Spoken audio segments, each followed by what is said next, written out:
Hello, I'm Brian Pruitt, And I'm Dr. Delisha Pruitt. and we want to welcome you to Power of Marriage. Today we're going to be talking about conflict resolvers. Marriage has a lot of conflict in it. Doesn't have to.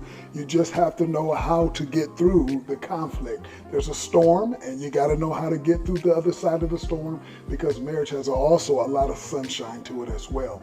But what are some of the things we need to do to resolve conflict, Alicia? Well, Brian, what we have to do is be conflict resolvers, and we need to say to ourselves, I'm sure there's a way we can work this out. In our minds, we have to be willing to say, we can work this out.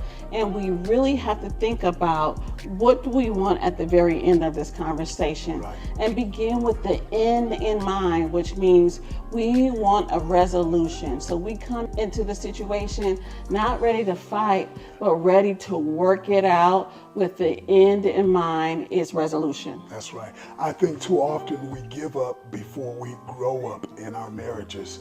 And conflict can have a way of doing that.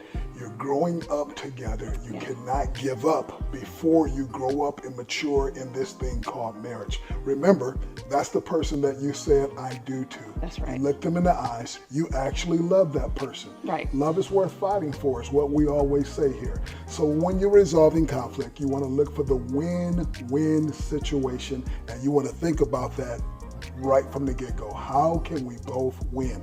Now, what that might mean is you might have to both compromise a little bit. Right. Okay?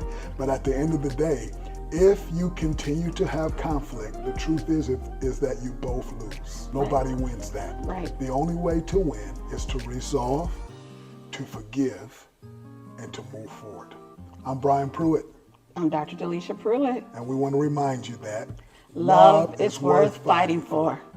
Bye-bye.